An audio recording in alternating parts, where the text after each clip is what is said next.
하나님을 가까이하라. 그리하면 너희를 가까이하시리라. 인생에서 성공하기 위해 가장 중요한 것은 하나님을 가까이하는 것입니다. 하나님과 친해지는 것보다 더 소중한 일은 없습니다. 하나님을 가까이한다는 것은 매 순간 그분과 대화를 나누는 것입니다. 아무리 작은 일이라도 그분에게 보고하고 그분의 지시를 받는 것입니다. 사소한 필요라도 하나님께 아뢰는 것입니다. 그러면 그분은 당신을 가까이하며 당신이 구하는 모든 것을 주실 것입니다. 오늘 당신에게 절실히 필요한 것이 무엇입니까? 그것을 위해 기도하십시오. 당신의 모든 필요를 기도를 통해 하나님께 맡기십시오.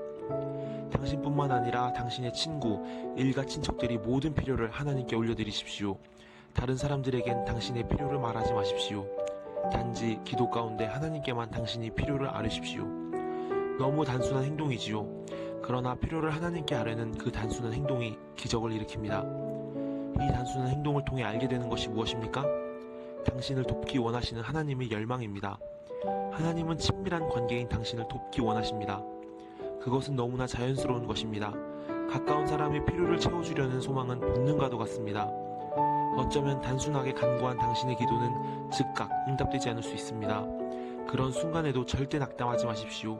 낙심은 사탄이 좋아하는 단어입니다. 낙심이 살짝 들어오려고 하는 순간에도 인내하고 믿으십시오. 불구리 투지를 갖고 하나님을 기대하십시오. 기다리세요. 간구한 것이 마치 확실한 실체가 된 것처럼 기도하십시오. 어떠한 경우에도 하나님과 멀어지지 마십시오. 그분께 붙어 있어야 합니다. 사탄은 끊임없이 우리와 하나님 사이를 떼어놓으려 합니다. 우리와 하나님 간의 친밀함을 못 견뎌야 하는 것이 사탄의 마음입니다. 친해지기 위해선 상대에 대한 신뢰가 필요합니다. 만군의 주 하나님을 신뢰하십시오. 신뢰가 위대한 일을 시작하고 이룹니다. 존귀하신 우리 주 예수 그리스도 보혈의 피를 힘입어 간구하십시오. 그리하면 결국 축복을 받는 지경에 이르게 될 것입니다. 신뢰로 드린 기도는 그대로 이루어집니다. 내 경우에도 어떤 문제를 붙잡고 수년 동안 기도했지만 바로 응답받지 못한 경우가 많이 있었습니다. 그러나 낙심하지 않았습니다. 하나님의 시간을 믿었습니다. 어떤 경우에도 하나님께 가까이 다가가려 했습니다. 하나님 뒤를 졸졸 따라다녔습니다. 단순하게 기도하고 기도했습니다. 바라는 것들이 실상이 될 것을 믿으며 간구했습니다. 결과는 언제나 예상대로였습니다. 저는 결국 얻었습니다. 바라는 것, 기도하는 것을 얻었습니다. 요점은 이것입니다. 우리는 하나님과 친해져야 합니다. 나와 친한 그분의 뜻을 구하며 참고 기다리며 기도해야 합니다.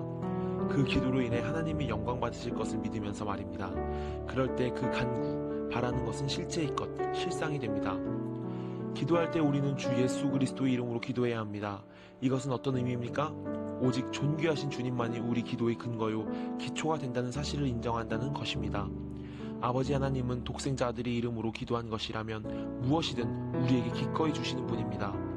하나님을 가까이 할 때 우리는 100% 기도응답을 받게 됩니다. 수천 가지 기도 제목이 응답될 것입니다.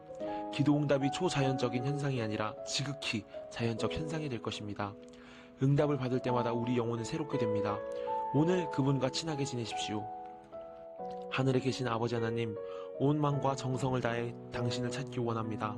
제 대신 화관을, 슬픔 대신 희락을 주시는 당신을 믿습니다. 당신께 더 가까이 가길 원합니다.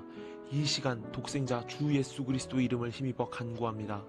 당신은 제가 기도하고 기대한 것 이상으로 넘치게 부어주시는 참 좋으신 하나님이십니다. 오늘 제 간구가 응답되어질 것을 믿습니다. 인내하며 결코 흔들림 없는 믿음을 갖도록 도와주시옵소서. 당신을 기대합니다. 아멘.